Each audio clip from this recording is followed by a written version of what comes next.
This is Alita Carpenter. My husband's name is Albert Sanchez, and we live in Redding.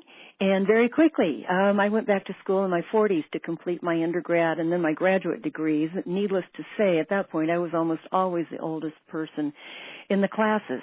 However, while waiting for a new class to begin, 20 years ago this month, actually, January, I found myself standing behind a lovely mass of gray curls on the back of a fellow student's head. The second day of class, I coincidentally sat beside him, and I discovered the front of his head looked as good as the back. We became good friends and study mates. One day, I was a little late to our study session in the library, and I found him dozing while he was waiting for me. I sat on a chair across from him and put my feet on his chair. He opened his eyes, picked up my foot, and started sensuously massaging it. He said, "Where have you been?" "All your life," I replied. He just smiled. And I think that's when I first fell in love with him. We just celebrated our 9th wedding anniversary also this month. And yeah, it took a long time to get around to getting married, which is a much better story that I'll have to share with you another time. You'll love it.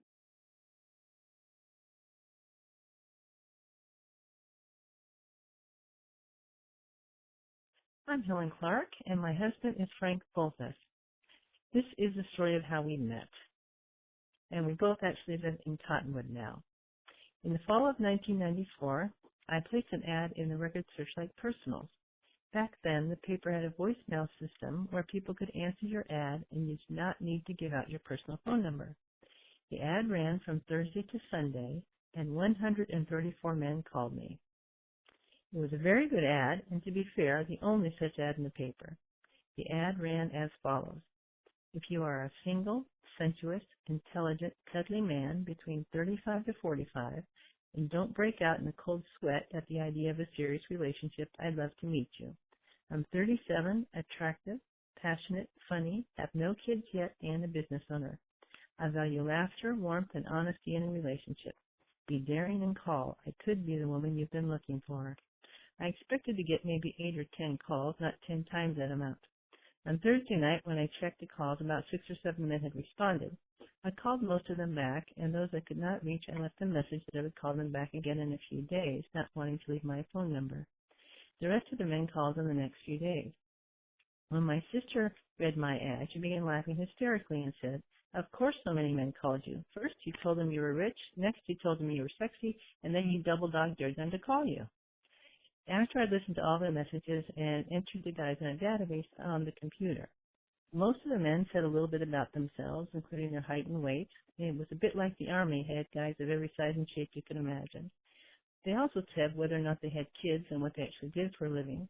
And the men came from essentially every walk of life you can imagine, from a businessman, construction worker, to a pharmacist or psychologist. I narrowed the field down to about 20 guys and set up some dates. I started with men who had no children to simplify things right off the bat. Within a few days, I got a call back from a guy named Frank. I had called on the first night the ad ran. It was a bit missed I hadn't called him back since I said I would. In truth, he had just gotten lost in the shuffle. He did not leave his phone number, so I went to my database and looked up Frank. I gave him a call and apologized for not calling back earlier. He said, "You never called me before." I began to laugh and said, "Well, it must have been some other Frank." He also chuckled and then put on the full court press, asking me out. I held back at first because I knew he had a son, and I was trying to start with guys who didn't have any kids yet.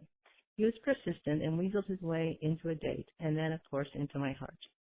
When Frank tells the story, he says he came out of the loser's bracket to win. This April, we will be celebrating our 20th wedding anniversary. I think the moral of the story is, don't give up looking for the love of your life, even if you've been looking a long time, and it pays to advertise. Thanks.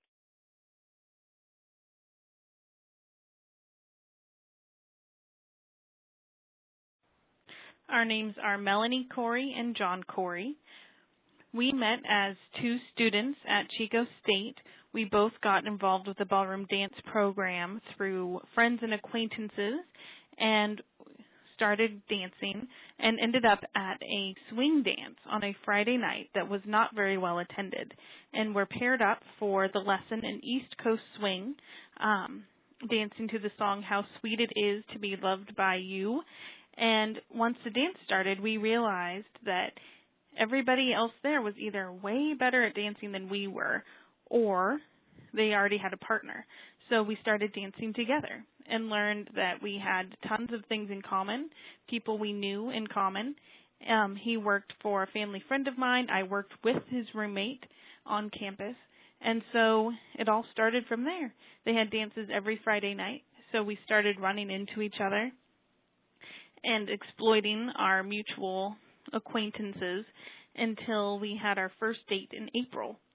So where we went to coffee at Starbucks, and 6 months later we were engaged and were married that following July.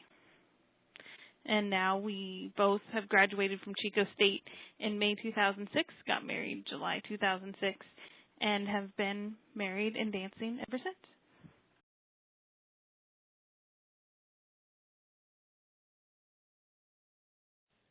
Maria Orozco and Matthew Ruzansky. We live in Anderson. Our love story is pretty simple.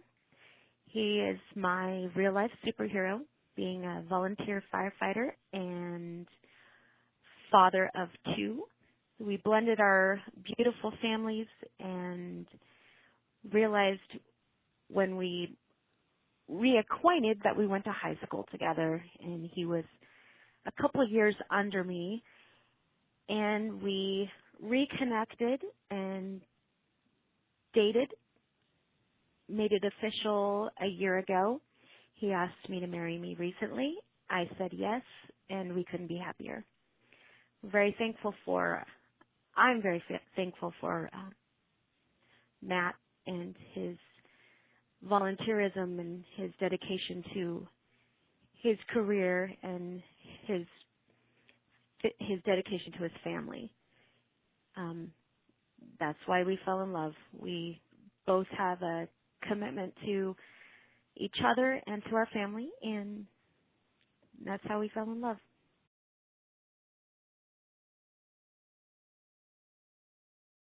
Craig and Aaron Friedman, and we live in Cottonwood. And here's our story. We were both at a teenage disco in Los Angeles on Van Nuys Boulevard with friends, and Craig and his buddy decided to ask my girlfriend and me to dance. Craig said that he would take the short one. That was me. We fell in love on the dance floor, and that was 39 years ago, and we are still together and still married.